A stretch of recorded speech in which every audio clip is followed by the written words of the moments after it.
আহা, আজ অনেক দেরি হয়ে গেল। ঘটা ঘটা রে, গোপাল আসছে। কই কই দেখি দেখি, আমায় একবার দে দূরবীনটা।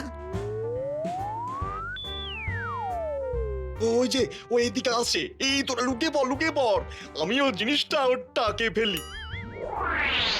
মাথার উপরে রোদ মাথা ফাটাচ্ছে আর ঘামে সারা গা চিড়বিড় করছে। উফ, বাপরে বাপ।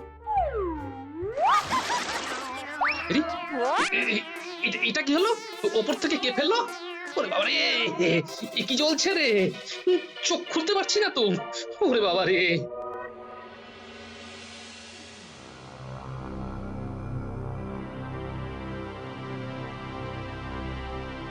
কি হলো? এত বেলা হয়ে গেল, গোপাল তো এখনো এলো না। এদিকে একটা বিশেষ আলোচনা আছে, সাহেবরা ঘাঁটি গেড়েছে, তাই সবাইকে নিয়ে একটা আলোচনায় বসতে হবে। দেরি করে রাজসভায় আসাটা ও মোটামুটি রপ্ত করে নিয়েছে। আর একটু দেখে না হয় গোপালের বাড়ি পেয়াদা পাঠাবো, নিশ্চয়ই কোনো বিপদ হয়েছে। কি হয়েছে গোপাল দাদা, তোমার এই অবস্থা কি করে? আগে আমার চোখে জলের ছিটে দাও, আমার চোখ খুব জ্বলছে। দাঁড়াও দাঁড়াও, ওই তো সামনের ইদারা থেকে আমি জল নিয়ে আসছি, তুমি একটু ধৈর্য ধরে দাঁড়াও। না, আর অপেক্ষা করাটা ঠিক নয়। কি বলো মন্ত্রী? মানে গোপালের কি হলো সেটা তো জানতে হবে নাকি? মহারাজ, আমরা বোধহয় গোপালকে একটু বেশি গুরুত্ব দিচ্ছি। না না না না, গোপালের অনেক অবদান আছে। কত বিপদ থেকে গোপাল নিজের বুদ্ধি দিয়ে রক্ষা করেছে, সেই সব তুমি ভুলে গেছো। কিন্তু আমি তো মনে রেখেছি। কি আমি কি ঠিক বলছি? মহারাজ, এইবার আপনারও ব্যবস্থা করব। গোপালের বুদ্ধিও এবার আপনাকে বাঁচাতে পারবে না। হরি, গোপালের বাড়ি গিয়ে খবর নিয়ে এসো, আমি কিন্তু খুব চিন্তিত। চিন্তা নেই মহারাজ, আমি এসে গেছি। কি গো গোপাল, তোমার এই অবস্থা কে করলো? আমি রাজপ্রাসাদের বাইরে গিয়ে গোপাল দাদাকে এই অবস্থায় দেখতে পাই। এত বড় স্পর্ধাকার যে আমার সভাসদকে এই রকম ভাবে হেনস্থা করেছে। মহারাজ, এ একেবারে ওই ভীতু কাপুরুষ দুপে শাখা মৃগের কাজ মহারাজ। দুপে শাখা মৃগ, সেটা আবার কি? শাখামৃগ হলো বানর, আর দুপে শাখামৃগ হলো মানুষ। হ্যাঁ, ধরা পড়লেই শুলে চড়াবো। কি মন্ত্রী? হ্যাঁ মহারাজ, ওদের শুলে চড়ানোই উচিত। যা বলবেন সেটা ভেবে বলবেন মন্ত্রী মশাই। কেন? এতে ভাবার কি আছে? না, একটু মনে করিয়ে দিলাম এই আর কি। তা মহারাজ, আজ আমি বাড়ি যাই, এই ফতুয়াটার গায়ে রাখতে পারছি না মহারাজ। হ্যাঁ হ্যাঁ, তুমি ঘরে যাও, তুমি ভালো করে স্নান করে আগে পরিষ্কার হও। আমার পেয়াদা তোমার জন্য একটা নতুন ফতুয়া আর ধুতি নিয়ে যাচ্ছে। অনেক ধন্যবাদ মহারাজ।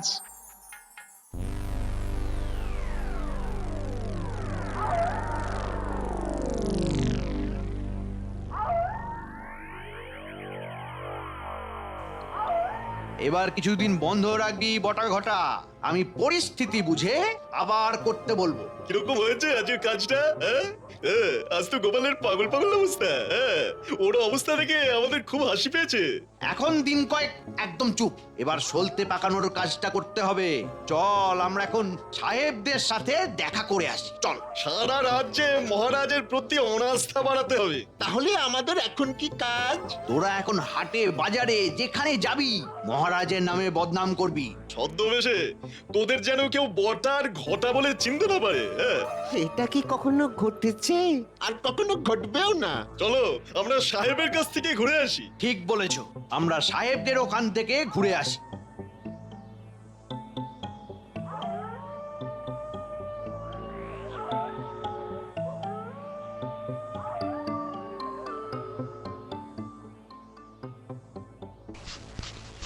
এ ভেতরে আসতে পারি সাহেব? ইংরেজিতে বলুন, এই সাহেব খুশি হবে। শুনে নিন, আমরা কি কামিং স্যার? কামিং। স্যার আমরা কামিং। আমরা তোমাদের যাহা বলিয়াছিলাম তাহা করিয়াছ।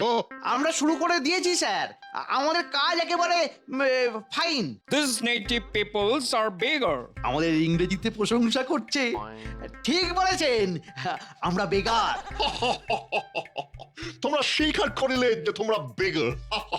Good good, very good. Bigger as well as illiterate. Polish man. ওহো, আমাদের কি খাতির করছে। স্যার, আমাদের আর কি কি করতে হবে শুধু বলে দিন। হ্যাঁ, আমাদের রাজা একদম মানে ব্যাড লোক। আমরা সবাই চাই আমাদের কৃষ্ণনগর আবার আগের মতো হয়ে ওঠে, মানে তোমাদের মতো আনফেটফুল আদমি আমাদের খুব দরকার। আমরা অল টাইম সার্চ করি আনফেথফুল মানুষ। তোমাদের খুব সহজে পারচেজ করা যায়। কি ভালো ভালো কথা বলছেন সাহেব, আমার দুই চোখ একেবারে জলে ভরে উঠেছে। আমাদের কাজ তোমরা ঠিক মতো করিয়া দিলেই আমরা খুশি। তুমি রাজ্যের মন্ত্রী আছো, হ্যাঁ? আনফেটফুল মন্ত্রী। ঠিক বলেছেন, আমি আনফেথফুল মন্ত্রী। আপনারা কিরকম আমাকে বিশ্বাস করে নিলেন, কিন্তু কিন্তু মহারাজ আমাকে কিছুতেই বিশ্বাস করে না, করে গোপালকে। গোপাল একদম আনফেথফুল নয়, মহারাজ সেটাই বিশ্বাস করে না। ও গোপাল, আমরা ওনার নাম খুব শুনিয়াছি, খুব ইন্টেলিজেন্ট মানুষ। ইন্টেলিজেন্ট হলো বাজে লোক, বুঝেছি। আমরা ওই ইন্টেলিজেন্ট না কি বললেন? না, আমরা নই, আমরা হচ্ছি আনফেথফুল। আমরা একেবারে আনফেথফুল হয়ে আপনার সেবা করতে চাই। আমাকে রাজা করে দেবেন আর ভগবান আমার মন্ত্রী। আমরা তোমাদের স্লেভ করিয়া রাখিব। ইয়েস। তোমরা ভালো স্লেভ। এখন তোমরা যাও, আমরা এখন রেস্ট নেব। আমরা তোমাদের যা অর্ডার দিয়েছি তোমরা সেটা রাখো। আমরা সব ঠিক করে দেখছি সাহেব। আমাদের এভরিডে সব আপডেট দেবে। এখন যাও গো। আচ্ছা সাহেব, আমরা যাচ্ছি, চলো ভগবান। ও ব্লাডি ফুল। ভগবান, সাহেবদের শেষ কথাটা ঠিক বুঝলাম না। আপডেট মানেটা কি? আরে আপনার ওপর ওপর, আর ডেট হলো হচ্ছে তারিখ তারিখ। ও মানে হলো গিয়ে ওপরে তারিখ, বুঝেছি। সবার ওপরে তারিখ, মানে তারিখ নষ্ট করা যাবে না। ভগবান বুঝে দেখো বাবা, তারিখ নষ্ট করা যাবে না। গোটা গোটা কাল থেকেই গ্রামে গঞ্জে কথা চালাচালি শুরু করে দেবে, হ্যাঁ? আর আমাদের এই হঠাৎ আক্রমণে নাজেহাল হয়ে যাবে মহারাজ। তাড়াতাড়ি বাড়ি চলো, আরে অনেক রাত হয়েছে। আমার গিন্নি আবার একা বেশিক্ষণ থাকতে পারে না, খুব ভূতের ভয়।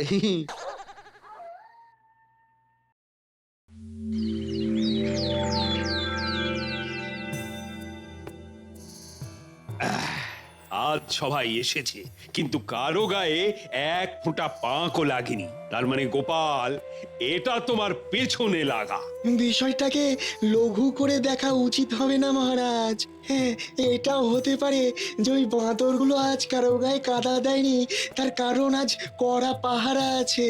মহারাজের সাথে আমিও একমত। গোপালের তো অনেক শত্রু, সেই শত্রুরই কেউ এই ঘটনা ঘটিয়েছে। আমার তো সবচেয়ে বড় শত্রু আপনি। তাহলে কি এটাই বলবো যে আপনি আপনার দলকে কাজে লাগিয়েছেন মন্ত্রী মশাই? আমার তোমার মাথায় পাঁক ঢালতে বয়েই গেছে। আমি তো বলিনি মন্ত্রী মশাই যে আপনি করেছেন। আমার কাছে তো প্রমাণ নেই, কিছু নেই। আমি কেন এই ধরনের অপ্রাসঙ্গিক কথা বলবো বলুন? মন্ত্রী, তুমি চুপ করো তো। আমরা কিন্তু আমাদের বিষয় থেকে বেরিয়ে যাচ্ছি। কাল যে আলোচনাটা হয়নি, আজ কিন্তু সেটা করতেই হবে, বুঝলে গোপাল? সাহেবরা ছাউনি বানিয়ে আমাদের সীমান্তের ধারে অবস্থান করছে। মহারাজ, আপনাকে কি কিছু জানিয়েছে ওই সাহেবরা? না, এখনো কিছু জানায়নি। আপনাকে কিছু জানাবে না মহারাজ, যা জানাবার আমি জেনে গেছি। এখন শুধু ওপরে তারিখ। মন্ত্রী মশাই খুব চিন্তিত দেখছি। চিন্তা তো একটা আছেই, সাহেব বলে কথা। আচ্ছা মন্ত্রী মশাই, আপনি কি ভাবেন বলুন তো? আমরা কি সবাই ওই হাতে চুড়ি পরে বসে থাকি নাকি? আমাদের সেনাপতির শক্তির ওপর আমার দারুণ ভরসা। ধন্যবাদ মহারাজ, আর একজনের উপরও আমার খুব ভরসা আছে। কার উপর? কার কথা বলছো তুমি? আমাদের গোপালের বুদ্ধির ওপর মহারাজ। একদম শতকরা 100% খাঁটি কথা বলেছো। খুব যে গোপালের প্রশংসা হচ্ছে। এর বুদ্ধি এবার কোনো কাজে লাগবে না। আর সেনাপতি, তুমি সাহেবদের সাথে লড়বে? শুনলেও হাসি পায়। আমাদের যুদ্ধ যেমন করেই হোক আটকাতে হবে। কেন গোপাল? এই তো সেনাপতি কত কি বললো। সেনাপতির ওপর তোমার ভরসা ভালো নেই, তাই তো? ওটা আপনার ভাবনা, আমার ভাবনা অন্য। আমাদের সেনাপতি বীর, সেনাপতিকে অসম্মান করার কোনো ইচ্ছেই আমার নেই। আমার ভাবনা শুধু যুদ্ধ হলে কিছু নিরীহ মানুষ মরবে। আজ পর্যন্ত যুদ্ধ করে কেউ তো শান্তি পায়নি। তুমি অনেক দূর পর্যন্ত ভেবেছো গোপাল। সত্যি তো, যুদ্ধ করে কেউ শান্তি পায়নি। তাহলে আমাদের কি করা উচিত মন্ত্রী? আমার মতে বলে একটু দেখে একটু রয়ে শোয়ে সব কিছু করতে হবে। হুম, আমার মতে মহারাজ দূত পাঠিয়ে সাহেবদেরকে বলা যে আমাদের রাজ্যের সীমানায় এই বেআইনি ছাউনি সরিয়ে নিতে হবে। আমি সহমত। আমাদের রাজ্যে ওরা কিছুতেই থাকতে পারবে না। ওদের কি প্রয়োজন সেটা আমাদের মহারাজকে জানাতে হবে। কি দরকার গদির ওপর বিষ ফোঁড়া করার? বেশ তো আছি আমরা। মন্ত্রীমশাই, আমার তো মনে হচ্ছে আপনি এখন থেকেই ভয়ে একদম আমসি হয়ে গেছেন। ভয় কেন? আপনি কি সাহেবদের খান না পড়েন? মহারাজ, আপনি কিন্তু এক্ষুনি দূত পাঠান, বেশ কড়া ভাষায় লিখুন। তাহলে সর্বসম্মতিতে আমি সাহেবদের কাছে কৈফিয়ত চাইছি।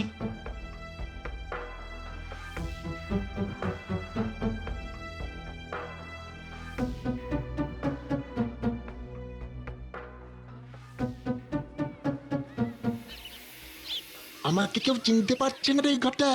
বেশ ভালো ছদ্মবেশ হয়েছে। এবার একটু চিৎকার করে মহারাজের নামে কুগা। ঠিক বলেছিস, চল শুরু করি। শুনছেন মশাই, একটা বিরাট ঘটনা ঘটেছে। কি ঘটনা ঘটেছে?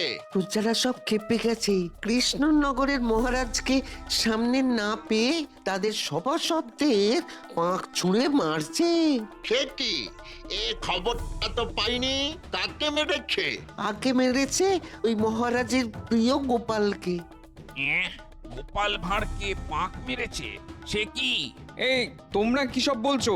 আমাদের গোপাল দাদাকে পাক মেরেছে? তোমরা মিথ্যে কথা বলছো। গোপাল দাদাকে প্রজারা সবাই খুব ভালোবাসে। আচ্ছা, আমার মিথ্যে কথা বলে কি লাভ? ভালো করে খবর নাও, গোপালকে পাক মাখিয়েছে কিনা। আরে গোপাল ভাঁড়কে পাক চুড়েছে, কিছু কি জানো? কেন আবার প্রজারা বিদ্রোহ শুরু করেছে? শুধু গোপাল না, সভাসদদের সবাইকে পাক ছুড়েছে।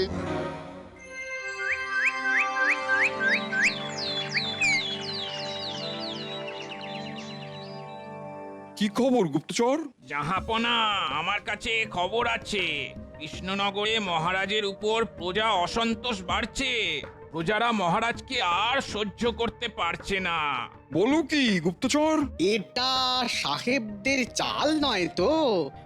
শুনেছি ওরা কৃষ্ণনগরে ঘাঁটি গেড়েছে। হতে পারে। শোনো গুপ্তচর, তুমি কৃষ্ণনগরে পড়ে থাকো আর আমাকে সব খবর জানিও। চিন্তায় পড়ে এলাম, কাল আমার দূতকে পাঠাবো।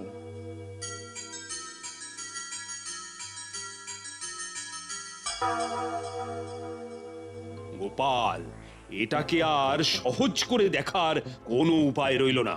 মন্ত্রী ছাড়া সবার মুখে পাঁক মারা হয়েছে। মন্ত্রী মশাইকে এখনো কেউ পাক দিয়ে মারেনি।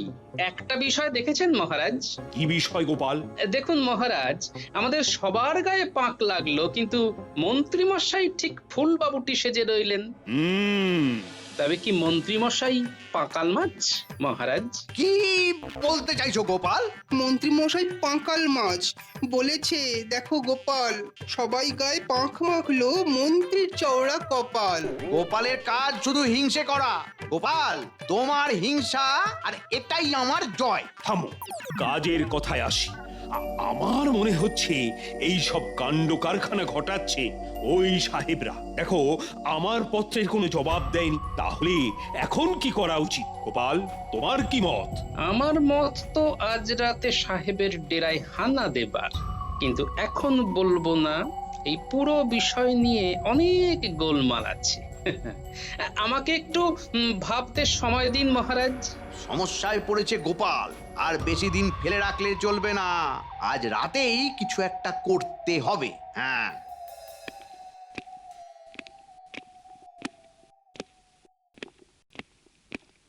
মহারাজ, নবাব বাহাদুরের দূত আপনার সাক্ষাৎ প্রার্থী। তার মানে কৃষ্ণনগরের কথা নবাব বাহাদুরের কাছে পৌঁছে গেছে। কি ব্যাপার গোপাল, এবার আবার নবাব বাহাদুর? এক গ্রামে রক্ষে নেই সুগ্রীব দোসর। ওহ, আমি তো ভাবতেই পারছি না। আরে ঠান্ডা মাথায় ভাবতে হবে, ভয় পাবেন না। দেখুন না, ভালো কিছু তো হতে পারে। তোমার মুখে ফুল চন্দন গোপাল। যাও যাও, প্রহরী পাঠিয়ে দাও। আজ ভগবানকে নিয়ে রাতে সাহেবদের ছাউনিতে যেতে হবে। কাল পরশুর মধ্যেই কৃষ্ণনগরের দখল নিতে হবে। আমি এখন বসে বসে রগর দেখি মহারাজ, আমাদের সভাসদদের গায়ে পাঁক মারা এই বিষয়টা কি নবাব বাহাদুরের কানে গেছে? সর্বনাশ! বলো বলো দূত, কি সংবাদ পাঠিয়েছে নবাব বাহাদুর? মহারাজ, নবাব বাহাদুরের কাছে খবর গেছে যে আপনার রাজ্যে প্রজাবিদ্রোহ শুরু হয়েছে। আমার রাজ্যে প্রজাবিদ্রোহ? কই, আমার কাছে তার তো কোনো খবর নেই। আপনার সভাসদদের কে বা কারা পাক ছিটিয়ে তাদের অপমান করেছে। এই তো মহারাজ পাকে পড়েছে। নবাব বাহাদুর খুব চিন্তিত কৃষ্ণনগর নিয়ে। উনি আপনার জবাবের অপেক্ষায় থাকবেন। আমি কাল সকালে তোমাকে উত্তর দেব। এখন তুমি বিশ্রাম নাও, আমি এখন একটু আলোচনা করব।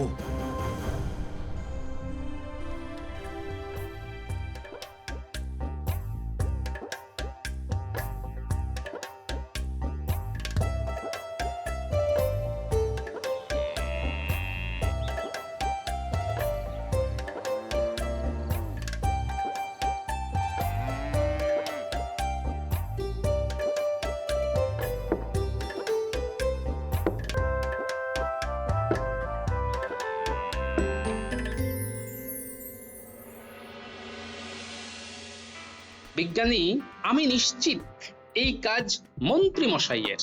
হাতে শুধু প্রমাণ দরকার বিজ্ঞানী, প্রমাণ। কি গো, তুমি কি কিছু বলতে চাও?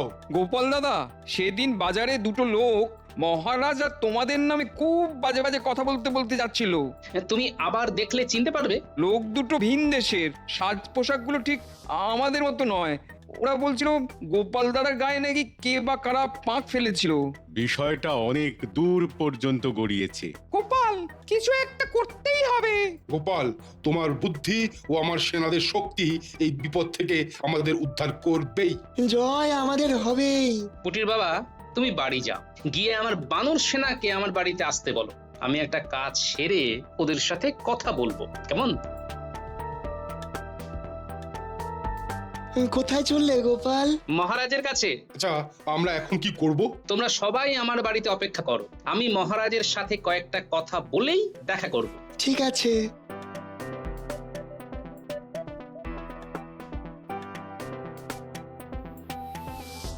বলো বলো গোপাল, তুমি কি বলতে চাও? মহারাজ, আপনি নবাব বাহাদুরকে এখানে আসতে লিখে দিন, তাহলে নবাব বাহাদুরের চোখ আর কানের বিবাদ একেবারেই ঘুচে যাবে মহারাজ। বলছো? তা এই কথাটা তুমি রাজসভায় বললে না কেন? মন্ত্রী মশাইয়ের জন্য মহারাজ। আমার ধারণা এই পুরো ঘটনাটা মন্ত্রী মশাইয়ের নির্দেশেই হচ্ছে। আমি আজই সব ঘটনার জবনিকা টানবো। আমি সবাইকে নিয়ে সাহেবদের ছাউনিতে যাব।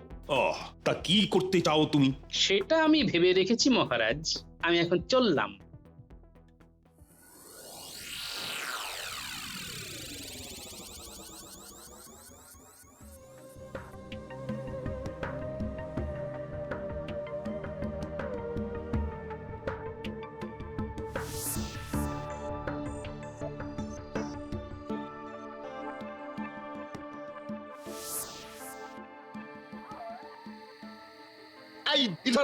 এই আসছি সাহেব, আমাদের কাজ এখন পুরো গুছিয়ে এনেছি।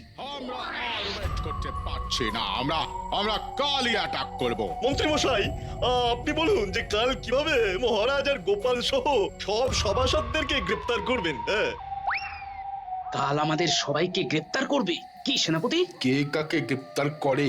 আমাদের ওষুধে কি হয় আগে দেখো। আমরা কখন বিচুটি পাতার জল ঢালবো? আমরা একদম তৈরি। রাজ্যতীষী, ওদের ভাগ্যে কি বলছে? ওদের ভাগ্যে আছে উন্মাদ নৃত্য। নে পুটি, নাপলা, গুলটে, ছাড়া ছাড়। কন হ্যায়? Who is it? এই গোপালের গলা না? আমরা বেরোতে পারছি না। মার বিচুটির জল। এই বটা, এই ওরা তো বিচুটির জল ছেটাচ্ছে। এই লক্ষ্মী সোনার চাঁদের কন্যা, বিচ্ছুটির জল ছেটাস না। মরে গেলাম। হোয়াট ইজ বেচোটে? Oh my God, irritation. ভেতরে চলেছে নাচ। কি বটা, আমাদের গায়ে পাক ফেলেছে কে? আমি এবার থামাও গোপাল। কার কথা এসব করেছো ভগবান? মন্ত্রী মশাই